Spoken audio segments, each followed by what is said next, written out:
Bueno, hola a todos, bienvenidos a nuestro podcast.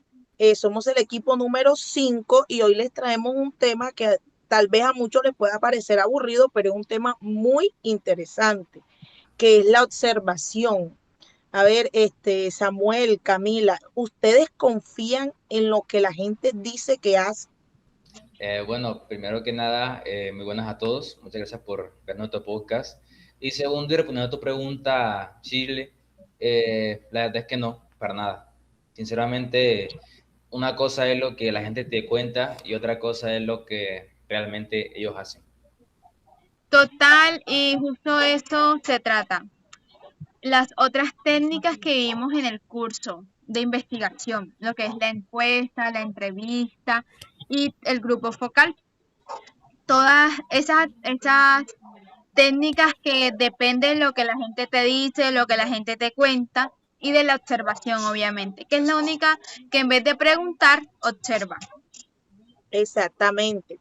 O sea, en lugar de decir, cuéntame cómo te trata la gente, lo que hace el investigador es que se sienta y ve cómo la trata.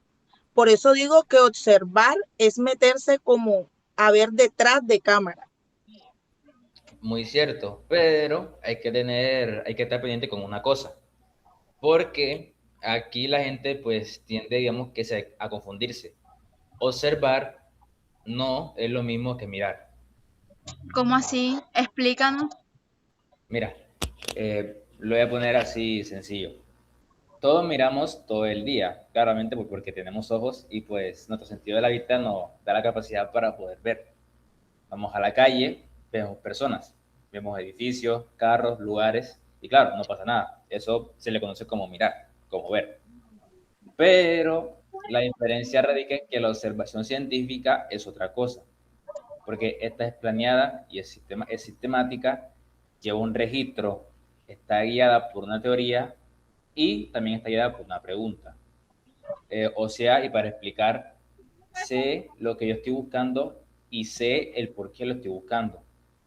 Si yo solo voy a un juzgado y pues digo, ay, sí, esto es muy interesante, qué buen tema, eso es una impresión que es muy bonita y es muy simple, pero eso no es un dato. Ok, y hay algo bien particular en esta técnica. Y es que aquí el investigador es el instrumento. O sea, en la encuesta tú tienes un cuestionario de por medio, acá no. Acá el que está de por medio, o sea, tú cuentas es con tus ojos y tu cabeza es los que registran lo que está pasando. ¿Qué Eh, opinas? tal Tal cual, buenísimo y peligroso a la vez. ¿Por qué? Porque logras captar matices que en ningún formulario puedes prever, pero también tienes este peligro de meter tus sesgos, tu cultura o tu pensamiento, pero de eso hablaremos más adelante. Ok, ok. Pero déjenme cerrar con lo importante. O sea, creo que hay tres cosas que capta la observación que las demás no pueden. O sea, por ejemplo, la primera, lo que la gente hace, no lo que dice que hace. Son dos cosas muy diferentes. La segunda sería como lo no verbal, o sea, los gestos, las posturas, cómo usan el espacio. Y lo tercero sería que para mí, pues yo considero que es lo más valioso, que sería lo tácito. Sí, claro. Y ahora mismo me gustaría que les explicara a las personas que nos están viendo qué es lo tácito, porque generalmente, como tú dices, es lo más valioso. Exactamente, ok, muy bien.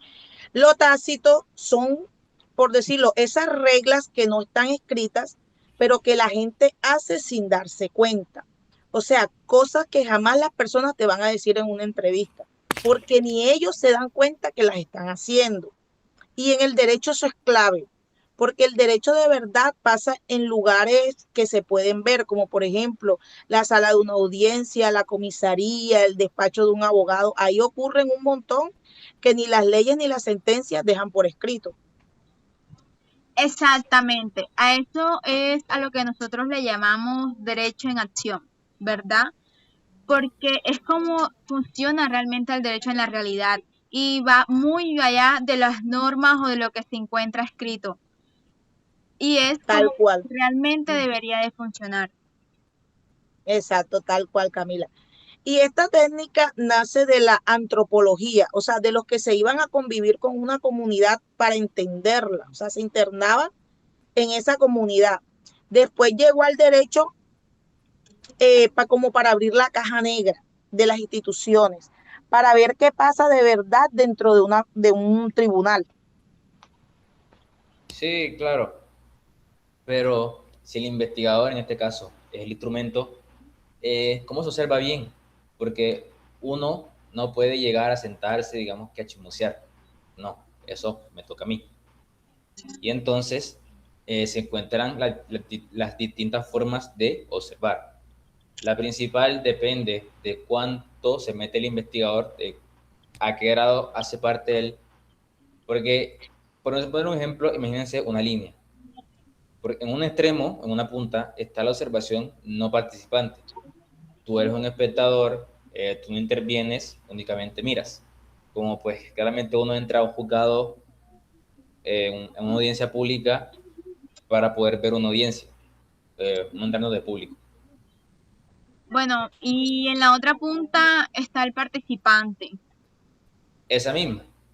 Ahí el investigador se mete en el grupo, participa y en su versión más extrema pues convive con ellos un buen tiempo para entender todo desde adentro. Samuel, pero eso no es como infiltrarse. Buena pregunta.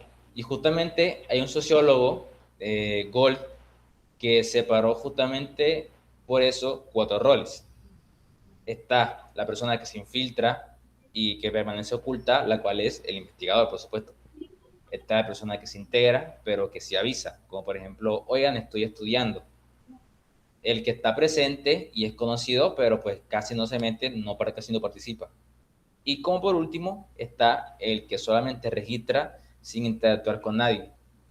Cada uno de esos 4 en conjunto es un equilibrio entre acercarse para poder entender y mantener una sana distancia para poder analizar la información.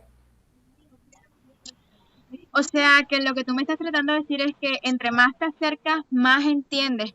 Pero yo considero que tienes el riesgo de perder la objetividad de la investigación. Sí, claro. Y justamente ahí, ahora que lo mencionas, hay una variante que es muy chévere, que se llama el shadowing, que básicamente pues consiste en seguir a una persona como si tú fueses la sombra de esa persona durante todo el día. Esto sirve un montón para poder estudiar, digamos que por ejemplo el día a día de un defensor público. Igualito, pero hay un truco. Con el tiempo la gente se le olvida que estás ahí y vuelve a ser completamente como era. Por eso, observar durante muchísimo más tiempo da datos más confiables que de observar un solo día. Y el sesgo que tú mencionabas, o que claro, mencionábamos todos al principio, ¿dónde queda? Ese es el segundo problema que tenemos como observadores y como investigadores. Es el instrumento de nuestras expectativas. Tuerce lo que uno ve. Nunca es totalmente, neutral. La defensa va a ser siempre la reflexiva, que es básicamente de reconocer de dónde vengo yo, de qué lado, pues esto me va a afectar a mí. Y es como volverse nativo, encariñarse tanto con lo que estás observando que pierdes la mirada crítica. Y para reforzarla se puede triangular y cruzas lo que viste en la entrevista con los documentos. Hay algo que me da curiosidad y es lo ético, porque observar a la gente sin que sepan eso se puede. Bueno, ese es un tema muy delicado y sobre todo en derecho. Si observas de forma abierta y avisas, pides permiso, todo bien, pero la observación encubierta donde ocultas que investigas, que recoges datos de gente que no aceptó, le viola su privacidad. Solo se permite en casos muy excepcionales y con permiso de un comité de ética. Sí, claro, pero pues hay un dilema, ¿no? Porque si tú avisas, las personas tienden por inercia a actuar de forma distinta. Exacto, ese es el nudo, sería como un problema. Si avisas, metes reactividad y falseas justo lo que querías ver. Pero si no avisas, respetas la naturalidad, pero pisoteas el consentimiento de la persona a la que estás observando. La regla general resuelve a favor de la transparencia, mejor avisar y aguantarse la reactividad y siempre proteger a la gente con nombres falsos, anonimizar quién te da la información, cuidar el material y más cuando estamos hablando con personas que fueron víctimas de alguna violencia, con detenidos que ya fueron juzgados o que de una u otra forma están en la cárcel. Bueno, buenísimo. Entonces digo que para ir cerrando, pues digamos que la observación deja un montón de notas que todavía no serían el conocimiento. O sea, hay que ordenarlos y hay que interpretarlas después. ¿Cómo así? No se puede repetir. Tú no vuelves a una audiencia que ya pasó. Queda lo que anotaste ahí y listo. Lo demás se perdió. Pero bueno, la idea con la que queremos que se queden ustedes, queridos espectadores de este podcast, es que pues de todas las técnicas empleadas aquí, justamente la observación es la técnica que nos muestra a nosotros el derecho como verdaderamente funciona y no como el papel o lo que está escrito dice que debería funcionar. Ok. Bueno, les vamos a dejar dos preguntas pues para que analicen un poco y piensen. Por ejemplo, la primera sería, ¿cuándo, si es que alguna vez se justifica observar a escondidas en un escenario jurídico? ¿Cuándo se justificaría eso? Y la segunda, si observar audiencias públicas es tan accesible porque casi nadie lo usa en su tesis. Listo. Muchas gracias por escucharnos. Eso sería todo por hoy. Muchas Gracias. gracias. Chao.